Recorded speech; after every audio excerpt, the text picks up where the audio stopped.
What is happening, guys? It is DanielAds1989 bringing you another Division build video.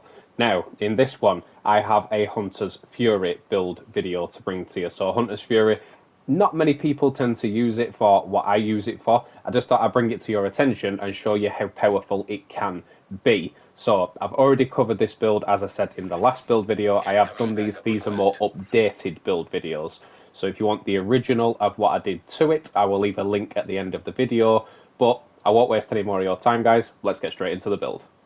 Kicking us off then, guys, with the specialisation. The gunner specialisation, the minigun, is the one that I would advise to use on this build, mainly because it gives you 10% armour on kill, and it also gives you the Banshee Pulse. Those are the two reasons why I'm using the gunner specialisation, so my recommendation, use that one. Now, onto the weapons. The Scorpio is the main one that you're going to have for this build, guys. If you haven't got a Scorpio, there is a named version that is pretty much the same. It's called the Mop, and that gives you another 10% armor on kill. But do try and get the Scorpio, and obviously if you have it, use it.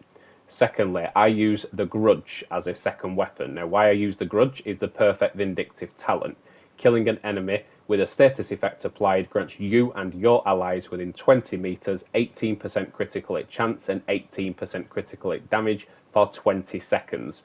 Very, very useful gun running in a team, doing raids, doing missions, anything like that where you've got teammates around you. You are just helping them with damage. Now, moving on to the gear. As you can see, I have 4 pieces of Hunter's Fury, so obviously mask, gloves, knee pads, and holster. I'll just show you the rolls very quickly on there. So obviously I have weapon damage, critical hit damage, and a critical hit chance mod on the mask. The gloves rolled for weapon damage, critical hit damage. Same again on the knees, weapon damage, critical hit damage. And then same on the holster, weapon damage, critical hit damage.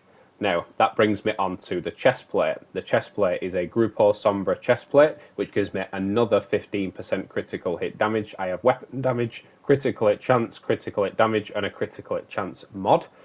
And the talent that we're going to use on the chest plate is quite possibly one of the stronger talents of the lot that you can use for the chest plate.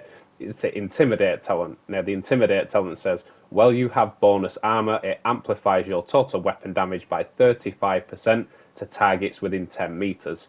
If you are running this build, you want to be within 10 meters to get that 35%, because that 35% on top of the Scorpio is a huge damage buff. Now, bouncing off that is the backpack. Now, this is the named backpack. This is the Matador backpack of the Walker and Harris. If you don't have a Matador backpack, use any backpack of your choice and roll the normal Adrenaline Rush talent on there. It's just as good. Don't think that you're losing out on much. The talents are very similar. So obviously this is the Matador backpack with the perfect Adrenaline Rush. So whenever you are within 10 meters of an enemy, gain 23% bonus armor for 5 seconds, and it stacks up to 3 times. Now, you're only using this talent to proc your Intimidate. So when your Intimidate is procced because of this talent giving you bonus armor, you're giving yourself 35% amplified damage.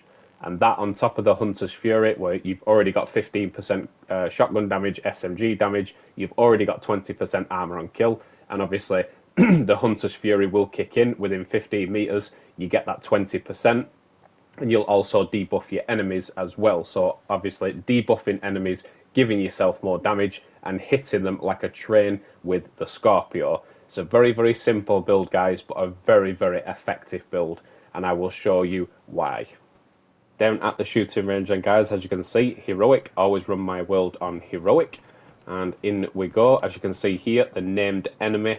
And as you can tell, my Adrenaline Rush has already started to kick in. Beautiful thing about Adrenaline Rush, you only have to be close to your opponent for it to kick in.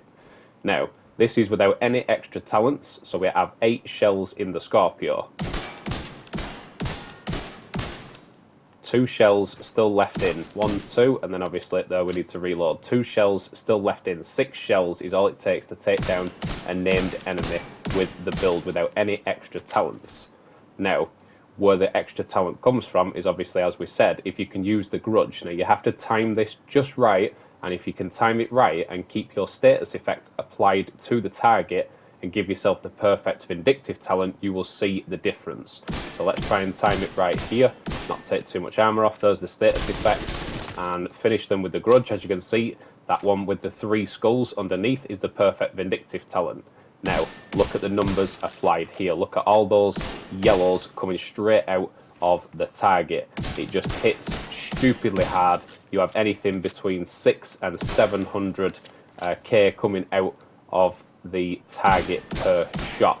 It still works just as well without the perfect vindictive talent, but if you can time it right on your target to give yourself those kind of extra numbers, and obviously your teammates, because it applies to yourself and your teammates, the numbers are stupidly good. So you saw then 800k popped up there, and you will just delete the enemies.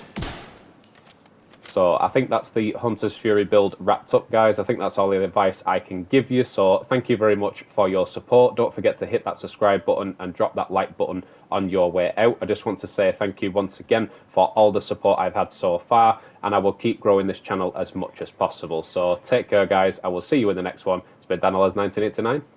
Love you, bye.